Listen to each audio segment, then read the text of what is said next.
Welcome to Succession Stories. I'm Laurie Barkman. As an exit value planning and M&A advisor, I call myself the Business Transition Sherpa. This podcast guides entrepreneurs from transition to transaction, from building value in your business to letting go. What do I do when I'm not hosting a podcast? I work with owners to maximize business value with my firm, Small.Big. And as a certified mergers and acquisitions advisor with Stony Hill, I guide you through the complex process of selling your company. Tune into Succession Stories for weekly insights to reward your hard work and avoid succession regrets. Hit subscribe wherever you listen to podcasts and sign up for our newsletter at successionstories.com. Here's to your success. Is this the year to sell your company? Don't leave your exit to chance. Stony Hill Advisors works with entrepreneurs like you to get ready for what may be the biggest transaction of your life. Learn what your business is worth by visiting stonyhilladvisors.com/podcast. Why is a family office your next acquirer? More than 13,000 family offices in the U.S. are quietly preserving the legacy and investments of the original enterprise. According to a 2021 BlackRock survey, more than 80% of family offices are interested in some form of sustainable investment. Many see direct investment as a way to tap into the entrepreneurial DNA that made the family business successful. My guest today, Mark Brandt, is the Family Office Market Director for RSM. Mark has worked with family businesses and family offices throughout his entire career. Because he focuses exclusively on family offices, I invited Mark to talk about some of the important investment trends facing family businesses in 2022. In the M&A landscape, different types of buyers have different motivations. Family offices are known to have a long time horizon and offer flexibility during acquisition. Finding the right deal for your business is a key topic in my book that will be launched later this year. For more information on the book, please join my mailing list at successionstories.com. And now enjoy my conversation about family office investment strategies with Mark Brandt. Mark Brandt, welcome to Succession Stories. This is exciting. We're going to have a great discussion about family offices. We've had a few other people on the show talk about family offices, but this episode is going to bring a level of depth and focus that we haven't had before. So welcome. Thank you, Laurie. So why don't we start? Give us a little bit of background about yourself and tell us about your firm, RSM. Well, I've had a long career and it's touched private businesses and family offices almost my entire career. So probably the two notable things I'll mention about my background is right out of Cornell University, our common college where we both went. I worked for Cargill Incorporated. I started up in Minneapolis, Minnesota, and that at the time was one of the largest family-owned businesses in the United States, if not the world. And they had a very large family office called Waycross that we all knew about as employees for Cargill that managed the wealth of the Cargill and the McMillan families. So that was the first 11 years of my career. And then about 8 or 9 years later, I was invited into a family office and I ran direct investing for a multi-billion-dollar family office here in the Midwest. That's really cool. And yeah, go Big Red, Cornell alumni on the show here. So RSM, what does RSM do? RSM develops multi-generational relationships with family offices by providing tailored advisory services to help sustain the family's vision in an evolving, digitally driven world. RSM's purpose is to deliver the power of being understood to our clients, colleagues, and communities through world-class audit, tax, and consulting services focused on middle-market businesses. The clients we serve are the engines of global commerce and economic growth, and we are focused on developing leading professionals and services to meet their evolving needs in today's ever-changing business environment. So you've worked in family-run companies, family-led businesses. You've worked in family offices and now you have them as clients. So I think it's fair to say you are an expert. I did a little bit of research, and the number that I have found is that there are 3,000 family offices in the US managing about $1 trillion in assets. That's a pretty big number in assets for a relatively small number of family offices. So pretty impressive. Why don't we talk a bit about family offices? Some of our listeners might be part of one, and some of our listeners might be wondering, what is a family office? So can you describe for us what that means? Well, family offices are really very misunderstood. And part of it is when you sell a business and you're sitting on a corpus of capital, a lot of times you don't want the world to know you exist. So family offices are typically created to help in the planning of what a family's goals are. And so a lot of what we do is we sit down with a family that's either about to sell a family business or has sold a family business, and we talk about what they want their family office to be. And so we work with people. Generally, family offices are recognized. People think you need to probably have $100 million or more to create a purposeful family office. I've seen situations where it's half that number, and I've seen situations where people with $1 billion don't want to create a family office. So it's a little murky, if you will. And the other thing I wanted to share is your number of family offices. Those numbers are all over the board. I have heard the number of 13,000 family offices in the United States. So I'm not saying you're wrong. I'm just saying, depending on who you talk to, you could get very different information. And then the other thing you asked is, what's a family enterprise versus a family office? So RSM has a history of almost 100 years of working with family businesses. And we have worked with founders and next generation family members to run family businesses. They're enterprises that really, they cross the whole gamut of industries of where they could be. But the one thing is when you get a paycheck and the name on the front door of the CEO, it's usually the same last name. It's a family that started a business and it may have been passed down to generation 2 or generation 3. Some of those family businesses have created family offices as a way of diversifying outside of the core industry that they have. And some have just stayed totally true to the business that they have, and they keep reinvesting and they keep their debt low. They own all the real estate. And so they're kind of what we would call a suspect family office, but they're not a family office today. A suspect? That sounds so clandestine. Well, it just means that they could have a family office and they operate. I mean, the difference is when you have an operating business, probably your CFO is doing a lot of the things that the head of your family office would be doing if you sold the business. But if you own the company and your name's on the front door, they're going to help you with generational planning.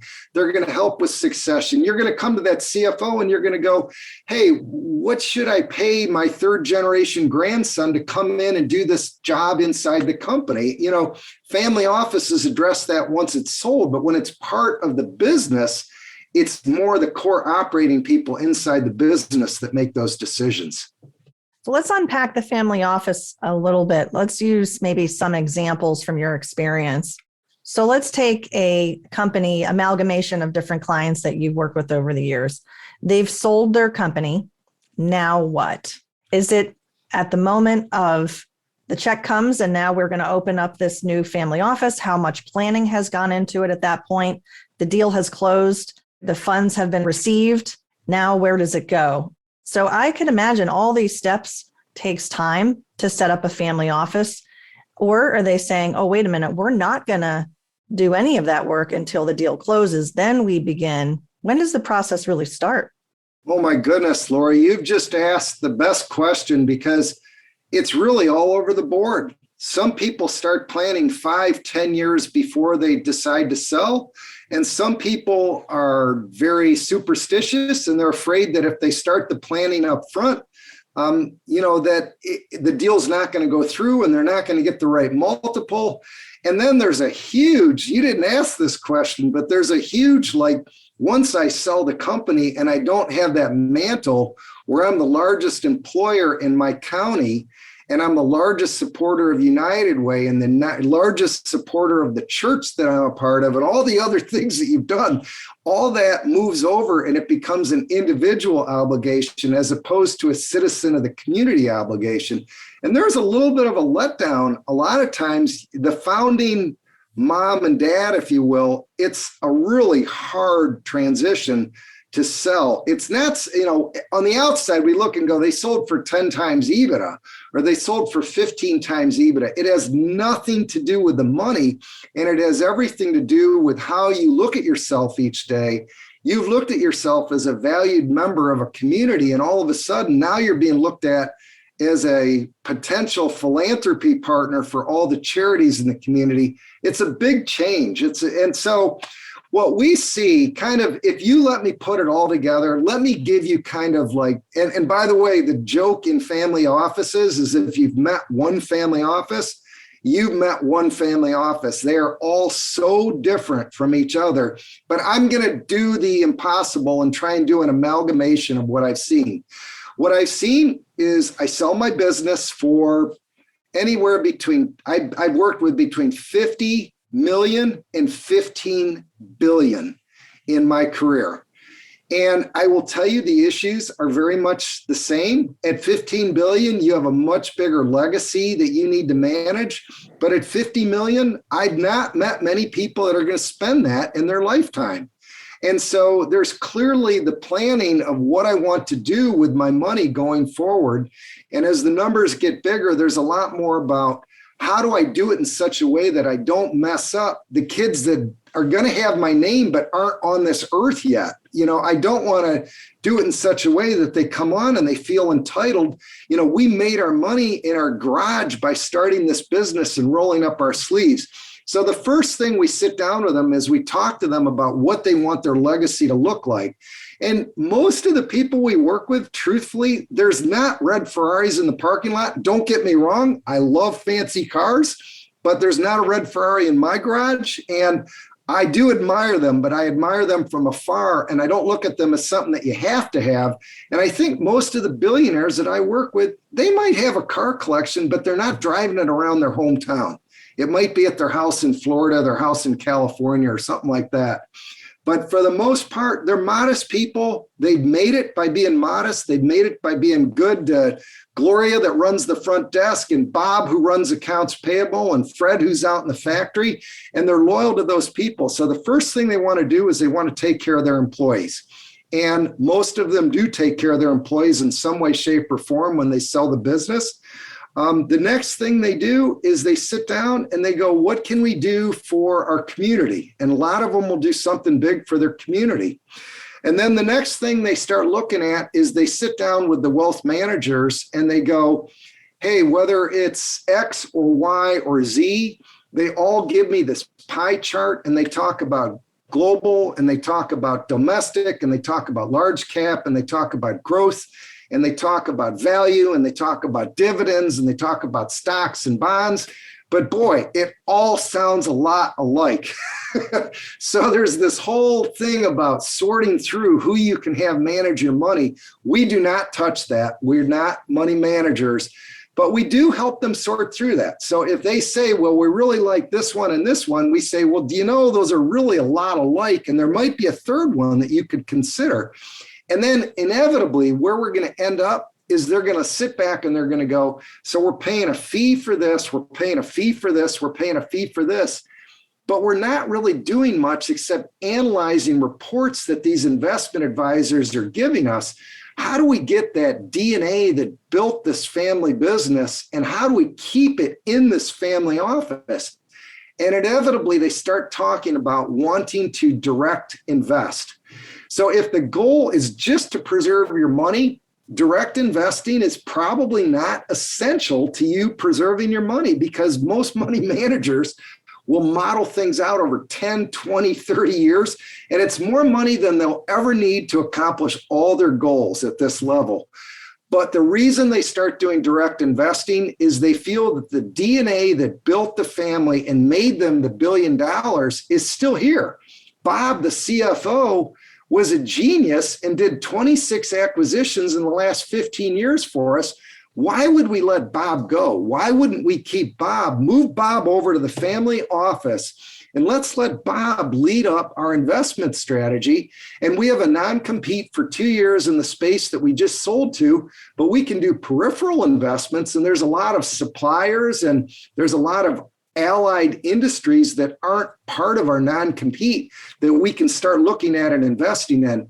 One of the things I recommend to people is don't go to the local college and do the venture capital deal day one. I'm not saying don't do it ever, but the returns on the local venture capital deals are usually not as assured as a return on a private equity deal. If people came to me and they said, what's the best way to start investing? I would recommend getting a kind of a basket of investments that would include fund of funds, direct funds, and maybe venture capital, but a fund that does venture capital, because that's 10 or 20 bites at the apple as opposed to one bite of the apple at the local college. For you to go up the street and plop down $1 million or $2 million at your local college and think you're going to hit the next Google or PayPal or Netflix, it's highly unlikely. There's a reason that those deals are so available and they're so hard up for cash. It's a hard place to make a return. Notwithstanding, I have done venture investments out of our college and I've been very successful with them. I've also gotten big goose eggs out of them. So I want to be clear that you can go two ways with it. But what I recommend is build out the education of your family office and build it on the backs of paying 2 and 20. Pay your 2% management fee and your 20% carried interest. Read the reports of the private equity funds that you're investing in. You're going to read about why they invest in telecom, why they invest in the green space, what solar and wind returns are. Before you say you want to become an ESG investor, invest in some ESG funds and see how they do. Watch what they do. Make sure everyone in your family reads the quarterly reports and the annual reports, and you will build a knowledge base and you will become a wiser investor. And the network that you build out when you talk to other family offices, which is something that I really take a lot of pride in. When someone says, I really like to invest in ESG, I connect them with other families focused on ESG. I have one family that's been doing ESG investments for over 50 years, and they have like 26 portfolio companies in their family office. Why wouldn't you want to talk to that family and get that knowledge? And they can give you generation after generation of this is why we did this. This is why we haven't gone into this space, but we're looking at going into this space right now. All that is knowledge that can save you the $1 million or $2 million on one deal. So I wouldn't just spray and pray. I would do a lot of knowledgeable networking, reading and understanding, and I would start as a limited partner in a fund before I became a general partner in what's going to ultimately be our family fund. Who is your most important customer? The person who buys your business. Stony Hill Advisors works with owners to maximize the value when you're ready to sell. Get started today with a business valuation by visiting stonyhilladvisors.com/podcast. You just shared a lot of really great and helpful information, Mark. To circle back on a couple of things, you're essentially saying that family offices can envision their sustainable future through investing. There's different ways to invest. There's different asset classes to invest in. And they can take a more active role, or they can have a more passive role, as you said, with investment advisors. On the active side of investing, I did see a statistic you had shared. I just wanted to bring it forward. It's from BlackRock, their global family office survey that they did in 2021. It said 80% of family offices are now interested in engaging in some form of sustainable investment. So that just underscores everything you said. There's quite a lot of activity, and there are choices of how to do it, how to execute it. In terms of options, there are some family offices that are acquiring companies and building out more of almost looks like a private equity investment arm for their family office. I had a gentleman on the show, Alex Panosian, and he's joined with his father in their family office, and that's what they're doing. And he described different asset classes of types of investments that they're looking at. And so that could be another part of this discussion. Are you seeing family offices doing mergers and acquisitions and trying to, again, looking a little bit more like their own PE fund? Spot on, 100%. The answer is yes, we are. And I'll go a little bit further and I'll share something else. We're also seeing private equity funds convert from being an LP-GP structure to where they're taking it in and they're going, listen, we've been doing this for 25 years. We're all worth $100, $200 million, the founding partners of the firm. Let's not bring in outside capital anymore. And they're starting family office, what I'll call family office PE funds, and they're funding it out of their own pocket. And we're starting to see more and more of this where people that were the principals in big funds are moving into a family office structure and really kind of recreating, certainly not, some of the large funds I've worked with over the years will have 250 employees. They're not looking for that, but they're looking for 5 to 15 employees. And then they use a lot more outside services. So they'll do things like do a 100-day plan, and then they'll use an outside firm, like, for instance, RSM. We'll execute on some of this. We have a process called M&A 360, where we'll sit down and we'll say, this is a great opportunity for this company to expand in the Southeast and the West. And there's probably 2 or 3 allied lines that you should add to your book of business that you have today. We can help you through acquisitions and help execute on this plan. Well, they will outsource parts of that 100-day or 250-day plan, and they'll take what's initially an expensive investment, because let's be honest, any good deal right now, they're all expensive.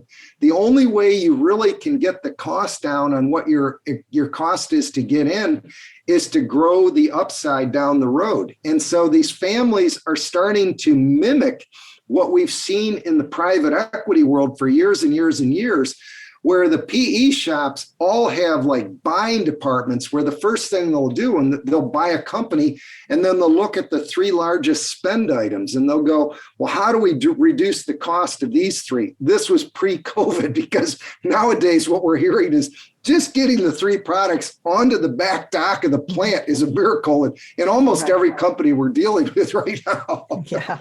That's true. We are dealing with a still pretty frothy M&A market, but we've got some headwinds. As we look into 2022, what do you think will continue as some of the trends coming off of last year for family offices? And what do you think are some of the things that might be put onto the docket as considerations?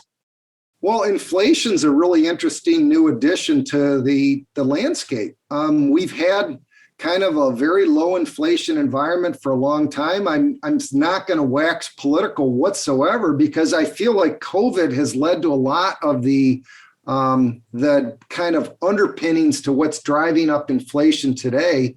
And I don't feel you can point one way or the other and say that's what's caused inflation. The fact is, we pumped a lot of money to keep the economy buoyant, and there's a lot of money out there right now, and people are paying more for almost everything. The supply chain issues are huge. I think families sitting on a lot of cash are going to start to see the cost of sitting on that cash. There's been almost a no opportunity cost. I mean, no, they're not getting a return on cash. I mean, but cash, I think what they're going to look is they're going to go, keeping money in cash is costing me whatever the inflation rate is. And if inflation is 7%, then sitting on $1 today and $1 365 days from now, it's costing me 7% or whatever the rate of inflation is. So now we've got even a more kind of urgent need to put money to work. And so I think families are really going to look and they're going to say, where can we put money to work? And real estate is really interesting. Almost all of our families have very sizable real estate portfolios.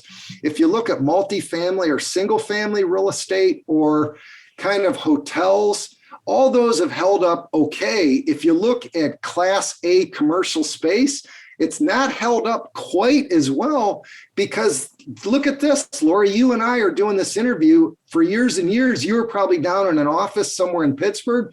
I was down in an office in Cleveland and we would have been in some Class A space. Today, we're sitting in our Class A home in a suburb of our cities. So it's changed. And I think that's changed the dynamic of what people are looking at in real estate. One of the family that I worked for, the multi-billion-dollar family, was a mixed-use real estate developer, and I learned a lot from them. They bought land, and they sat on land for years and years and years, and then they told great stories that when they bought the land, the city wasn't where the land was, and they expected the city to grow their way within 5 years or 10 years or 20 years, and they'd sat on land for 50 or 75 years. Some of the land was still way outside, and the city never went that way. Other cities grew into the land that they owned.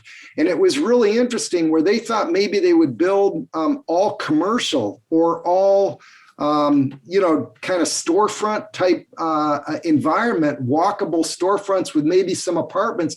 And next thing they know, they're building single family homes because that's what the community needed. So what I've seen family offices do really well is to hedge their bets and build out a portfolio of investments, including raw land, and then seeing what happens around the market to make the land more valuable and go where the market is telling them to go, as opposed to telling the market we're going here.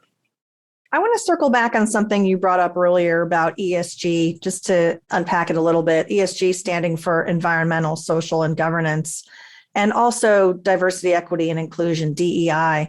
Many family offices may be considering some of those initiatives or how they make investment choices around ESG or DEI considerations and how they may align with personal and family values. You mentioned a particular family office that has been doing ESG investing for 50 or so years, while others might be newer to these considerations. Do you also see a growing trend of awareness and investing for this coming year? I think ESG is, you can't open the Wall Street Journal or any business publication without reading another company is claiming to go carbon neutral by a certain date. And that's the big companies. And I think what you're going to see is you're going to see a lot of the innovation from small and mid-sized companies helping the big companies figure out how to become carbon neutral. And I'm not going to go down that rabbit hole, but, carbon neutral is a whole thing. And, how carbon neutral is solar and what happens to wind turbines when they become unserviceable and where do they go and how do they recycle those? And there's a lot of argument about how all this goes. I have a family member that's been in ESG for a very long time on the investment banking side, and I've watched the space grow. And I've seen it grow from geothermal, wind, and solar to where now the innovation is springing through the roof. Part of that is this whole SPAC culture that's taking place. You can now take a company public before it's fully profitable, and ESG are some of the best SPACs in the last few years. And so that's opened up a whole kind of capitalization opportunity for good companies in the ESG space. And I've seen families take part in some of that ESG SPAC space as well. So it's a real opportunity for both ESG companies and family offices to play. And it's away from wind and solar. It's a lot of emerging technology. So this is a long game. This is part of a long game. And fun fact that our audience might be interested to know about you is that you are a ranked world athlete, a triathlete for the half Iron marathon, right? A half Ironman, I should half say. Ironman, yes. Ironman, and you have 2 finishes on your resume, 5 top 10 finishes, 2 trips to the world in the age bracket in the last couple of years. I mean, that's amazing. So as we really think about the long game here, just want to bring that forward and recognize you for your athletic accomplishments. That's outstanding. And as we kind of look to the last part of this conversation, Mark, what words of wisdom do you want to share with us? Do you have any favorite quotes about business or entrepreneurship, anything to inspire? I would just say kind of my personal mantra, and it's to try and move people forward. And I'm in a role it's a business development type role. So my role is to grow my company's business. But anyone that's known me through my whole career, I'm the type of person that wants to sit down and really help people move things forward. And I love engaging over sports. I love engaging over triathlon, and anyone that's in this crazy world of triathlon. I actually relaunched the Cleveland Triathlon as Tri-Cle Rock Roll Run last year, and we had 600 people do it. And I have 2 employees outside of my role at RSM that run Rock Roll Run for me, and it's happening August 20th in downtown Cleveland. So I'm really active in the multi-sport community. But if you want to know how to move your family office forward, gain timely insights about business issues impacting organizations and family offices, and learn more about RSM's family office advisory services, I encourage you to visit rsmus.com/family office. And Laurie, I'm really thankful that you gave me this opportunity to reach out to the people and talk about family office and direct investing. Awesome. Thank you, Mark. So if people want to get in touch with you, is LinkedIn the best way, or do you have another way you want folks to reach out? Laurie, the best way to get in touch with me is certainly through LinkedIn by looking up Mark Brandt RSM, or emailing me at mark.brandt@rsmus.com. Thanks so much, Laurie, for the opportunity to be on your podcast. Awesome. Mark, thank you so much for coming on Succession Stories. It was great to talk with you today. Thank you, Laurie. It was a lot of fun.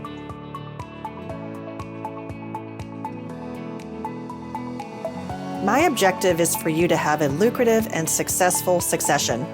If you want to understand the value of your company today, that's a great place to start.